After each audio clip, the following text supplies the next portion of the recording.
Consejo de Salarios no logró consenso para poder definir cuál debe ser el incremento del salario básico unificado de los trabajadores ecuatorianos. Para el análisis de este y otros temas, como la reforma laboral, hemos invitado esta mañana al experto laboralista, el doctor Pedro Cruz. Gracias por acompañarnos.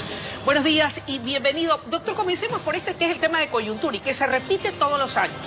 Desde su respetable punto de vista, ¿qué es lo que impide a trabajadores y empleadores ponerse de acuerdo con respecto a cuál debe ser el salario básico unificado para los ecuatorianos?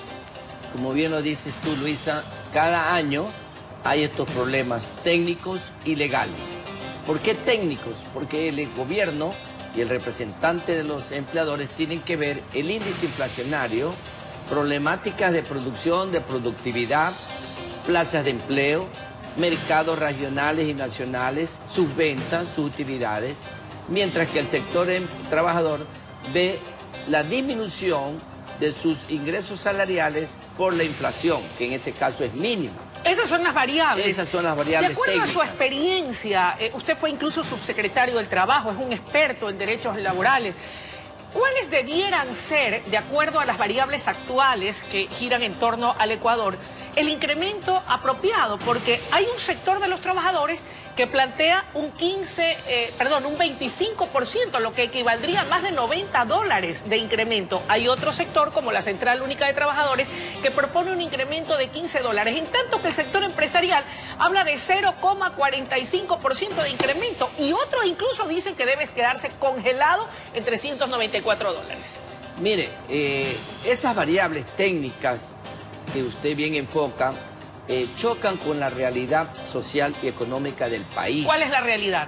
Que día a día hay más necesidad de ingresos salariales por los trabajadores, pero no se puede satisfacer en esa cantidad que aspiran los unos y los otros, como tampoco se puede decir cerrémonos la banda y no hay incremento salarial. Congelemos el salario básico. Congelemos el salario básico. Técnicamente es viable, lo puede adoptar el gobierno, pero socialmente es imposible. Entonces, ¿cuál es la salida? La salida tiene que ser mesurada, tiene que ser consensuada, y si ya no hay consenso en ese famoso consejo, le tocaría al gobierno tomar la decisión de 3.94 hacia arriba, más, menos, quizás un poquito, pero sí tiene que haber un reajuste. Y ojo, voy a hablar ahora técnicamente, no se trata de incremento de sueldos y salarios en forma generalizada, es un reajuste al mínimo básico vital. Por lo tanto, no es un incremento para todas las categorías económicas de rama de actividad. Tampoco se puede considerar que todo el mundo tiene derecho a ese incremento. Únicamente la gran población que gana el básico, que es entre 65 y 70%. En cuanto al resto, eso ya quedará potestativo de la empresa y del acuerdo entre empleado y trabajador. Así es, hay los contratos colectivos, las actas transaccionales, los contratos individuales, en la que tendrán que ajustarse o reajustarse. Ahora, más allá de lo que diga la parte técnica, suena un poco ilógico aquello de que en el Ecuador, lamentablemente, y por los hechos que usted puntualiza, el sueldo suba por escalera, pero el costo de la vida sube por ascensor, doctor. Esto es inconcebible. Mire usted, el sueldo o el salario básico unificado es de $394, en tanto que la canasta básica de los ecuatorianos supera los $700. ¿Cómo corregir esta distorsión? Desgraciadamente, en la realidad no se va a poder corregir. Al menos no por ahora. No por ahora, y yo creo que pasarán muchos años en que logre estar un salario básico mínimo igual que la canasta, porque las necesidades humanas, las necesidades vitales, superan muchas veces la expectativa salarial. ¿Amerita entonces una política salarial lejos de una fijación salarial del salario de los ecuatorianos tal como se hace? Yo creo que hay que entrar en una reforma laboral que permita la nivelación de los sueldos por categorías y por sectores productivos y región. Porque no es lo mismo un trabajador de Loja que un obrero de Quito o Guayaquil. ¿Por qué no es lo mismo? Porque la realidad socioeconómica es diferente, porque allá quizás los productos de la canasta básica que tú enfocas, Luisa, es más barata que la de Guayaquil, que la de Quito y que quizás la de Puerto Viejo o Esmeralda. Entonces, antes sí existían los salarios provinciales y regionales, eso se eliminó. Quizás habría que ver una reforma para regresar. Y eso no apuntaría también a ir, y perdónenme que de un tema pase al otro, pero yo creo que tienen alguna conexión, apuntar hacia el famoso federalismo para que cada región del Ecuador, y ojo, no es que es una tesis mía, simplemente la traigo a colación porque creo que viene muy a tono, para que ese salario básico unificado de los trabajadores sea acorde a la realidad de cada sector o región del país. Es decir, yo creo políticamente que no es necesario entrar en un federalismo por ahora. Ok. Pero sí revisar la historia del salario mínimo vital del país. Desde 1968 hasta la fecha, yo he hecho un estudio y lo voy a publicar, que se llama 50 años de salario mínimo vital. Y ahí se van a dar cuenta que antes, para hacer los incrementos salariales, se iba por provincia, luego por región y luego lo hicieron nacional. Deberíamos entonces volver al pasado. Volver a revisar ese enfoque socioeconómico, jurídico, laboral, para ajustar más a la realidad un ingreso salarial de los trabajadores. ¿Qué otros aspectos debe incluir o contener esa reforma laboral que está preparando el gobierno nacional, en consenso, ha dicho, con los diferentes sectores o estamentos de la sociedad, para que, sin violar los derechos constitucionales de los trabajadores ecuatorianos, permita garantizar la creación de más trabajo para más o menos 5 millones de ecuatorianos que, de acuerdo a las estadísticas, estarían desempleados? Bueno, los voceros del gobierno nacional, del presidente Lenín Moreno y el ministro Andrés Madero, han sido muy claros y enfáticos. Creemos que el país necesita una reforma laboral que vaya hacia la producción de empleo. Pero para eso, los 500.000 ecuatorianos que no tienen un contrato de trabajo, no tienen un trabajo digno y decente como quiere la OIT, tienen que tener la oportunidad. ¿Quiénes? No los trabajadores, sino el sector privado, que produce 9 de cada 10 plazas de trabajo. Entonces al sector privado que hay que darle las garantías, cómo debe contratar, y ahí está la reforma fundamental, en la forma que usted contrata.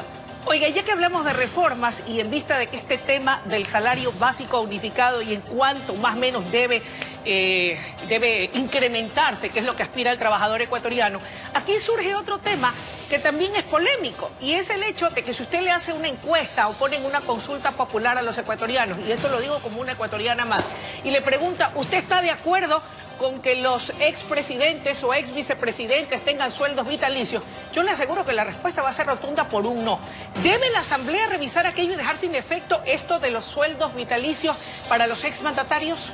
En mi concepto, una sociedad moderna, socialmente justa y solidaria, no puede ser ingrata con sus hijos que en algún momento llegaron a ser presidentes. Explíquese mejor. Ya, o llegaron a ser grandes deportistas, grandes músicos, grandes científicos, y el Estado, en representación de esta gran sociedad a la que todos nos pertenecemos, le dice, tú me has hecho un honor, me has representado bien, te mereces una medalla o te mereces una pensión vitalicia.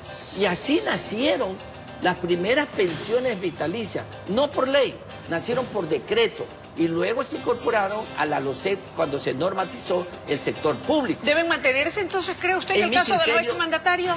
No solamente para los exmandatarios, sino para todos aquellos que vienen percibiendo una pensión vitalicia que tiene la característica de ser una pensión jubilar, alimentaria, necesaria, congrua para la subsistencia de esa persona que le dio un Estado al ecuatoriano, un orgullo en el deporte, en la ciencia y en la política. Pero hay un detalle importante, y aquí pues serán los ecuatorianos los que tendrán que responder, y la historia lo va a decir.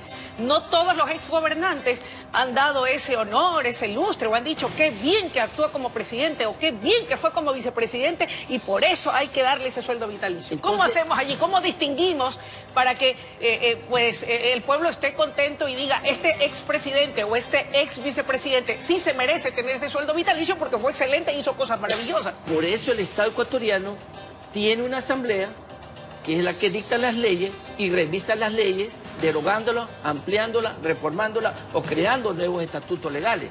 Si algún miembro de que goza estas pensiones no la merece ya, es la ley la que debe regular la situación en la que se concede, en la que se deroga, o en la que se aumenta o en la que se quita.